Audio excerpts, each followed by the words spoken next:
This is the Ricoh GR IIIx, a camera popular for its film recipes. But can it compare to actual film? Let's battle it out. Here are the rules. Rule number 1, we battle it out in 3 photography rounds. Rule number 2, we can take as many photos as we want, but once we select our submission, we move on to the next round. Rule number 3, we vote amongst ourselves the winner for the challenge. The winner gets free dinner. So today I'm accompanied with the film photographers from Hong Kong, Josie and Jenny. So Jenny will introduce our first round. Round 1, we're going to use the technique of double exposure to compose a photo.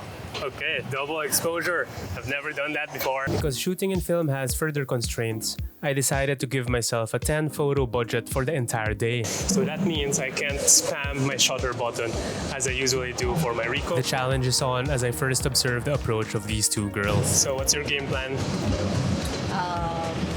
I can use this as the first shot. I have zero clue what to shoot. As we go through the challenge, I had a better appreciation of the film photography craft. Beautiful silhouette of a beautiful girl. As there wasn't much room for these girls to experiment and had to be more intentional with their photos because of their inability to preview or retake the shots if errors were made. Because you know when I do double exposure, it's because of luck. It's because oh sorry, can I curse? But with that, I had my very own light bulb moment for a concept for the double exposure challenge. I saw this light bulb, which I thought would be a nice background. As we went around this estate in circles and wrap up our photos for round 1, of course feeling very confident about what we took. I'm gonna lose the round 1. This would be a good time to have a spotlight session about film photography and Jenny. Previously already interviewed Josie, so if you missed that, then just check that video out. So today's focus is on Jenny.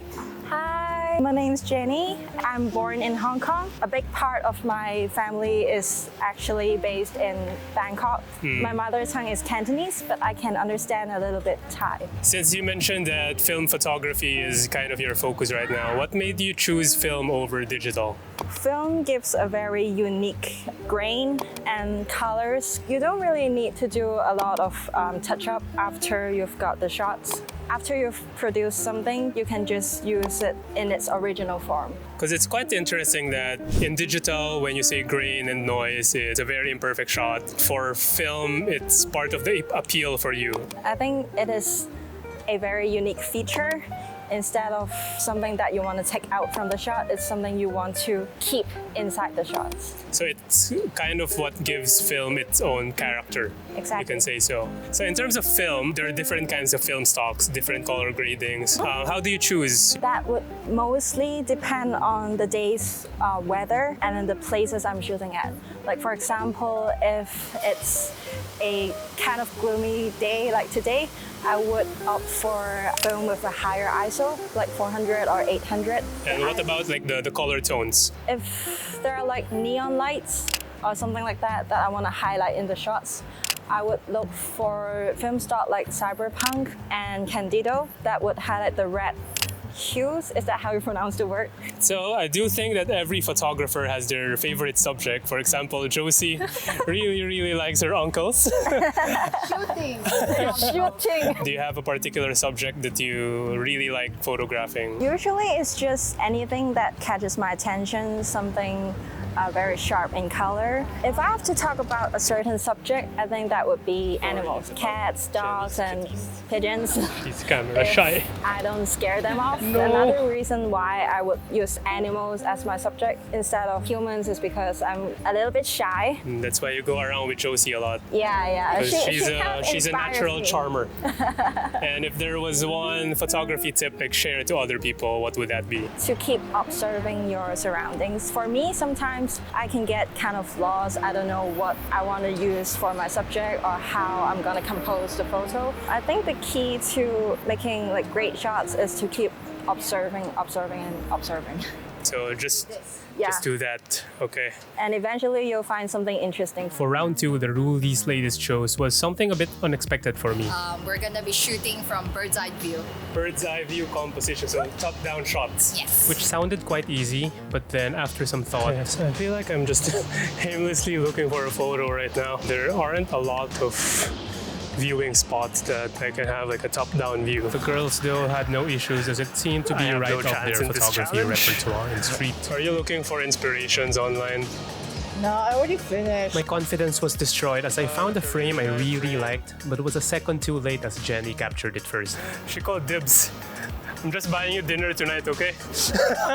So I scoured around with whatever composition I saw and decided to move on to round 3.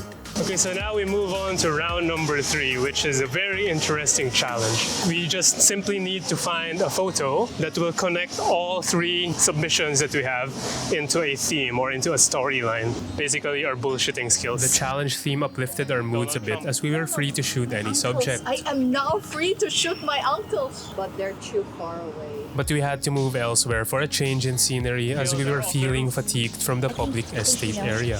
Jenny might win this. You be prepared to, pay for that meal, okay? For a final stop before wrapping up, we visited some interesting spaces, such as this area by the seaside filled with abandoned statues of gods because it is believed that throwing away or destroying these statues is not good karma. We're gonna be cursed. It's a horror movie next. And speaking of karma and curses, this is where things took a turn for Josie as she exposed her role to light. So there's a potential that your role... My role, certain frames are, exposed to light, so they're gone. Oh no. Can I disqualify myself from this challenge? Quite close to the statues would be this small the waterfall waterfall. where we decided to just stay around and enjoy the seaside despite not having any sunset colors as we conclude the challenge. Right, so the girls have had their roles developed and we are now going through the voting process. So what did you girls think about the challenge? Man, it was hard. Like, so hard. Okay, so for the voting process, the only rule is that we cannot vote for our own submission. So for the first challenge, it was the double exposure. Maybe Jenny, you can explain first. I think this shot kind of symbolizes us as the flowers behind the gates. We always have to work through certain constraints in our lives. Yeah, that pretty much depicts the reality. Wow. Wow. Well, that is so profound, that's so deep. My submission was just a guy sleeping and then there's a light bulb. Kind of wanted the frame to depict how he's having a sweet dream. Oh, That's the main intention. But that also sounds deep. So my shot is of Keith, his side profile, and then a shot of him facing towards me. The theme I'm going with this is sometimes you just gotta listen to your own voice, But what if I don't have anything inside? It's just empty. Wait for my next photo. Okay, so before we reveal that, then who are you voting for? Of course I gotta vote for Jenny. Look at her, about 20s. For me, I think it goes to Jenny as well. Oh, what? Really?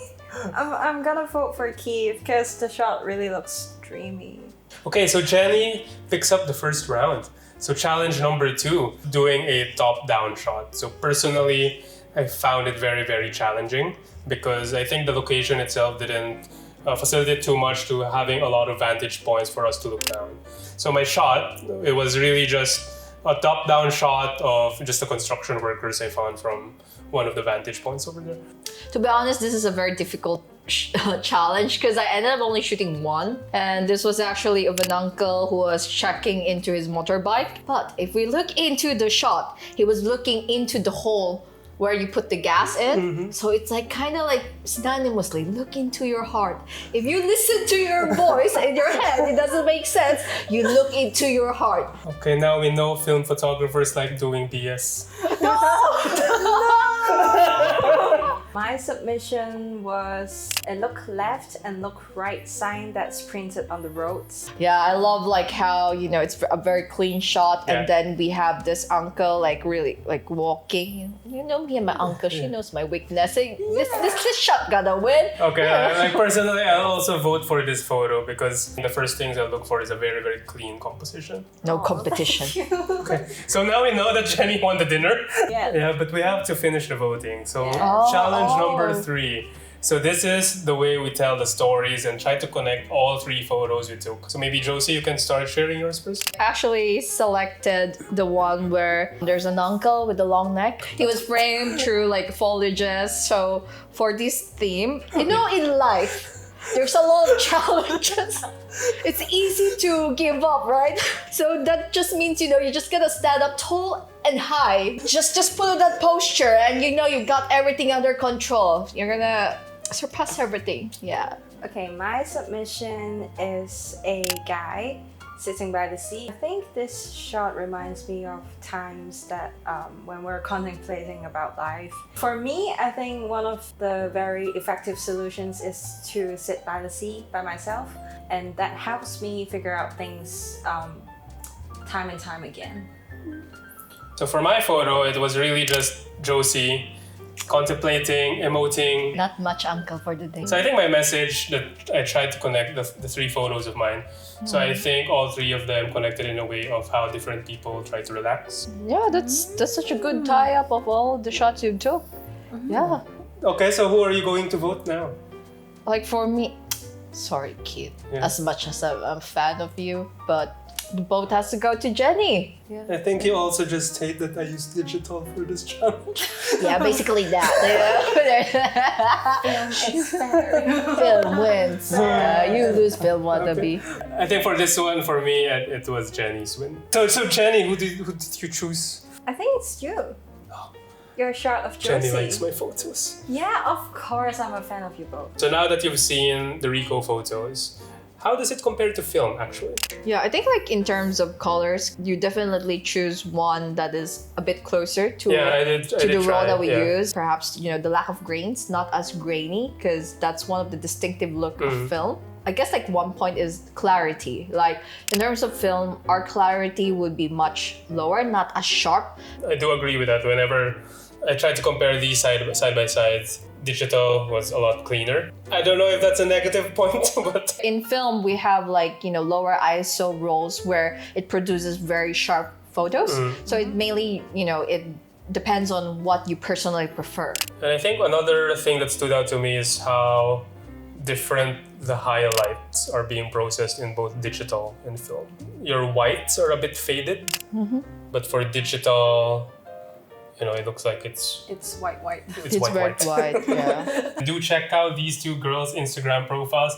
Very, very talented film photographers. And if you enjoyed this one, I think you're going to enjoy this video too. So I'll see you there. Thanks for watching.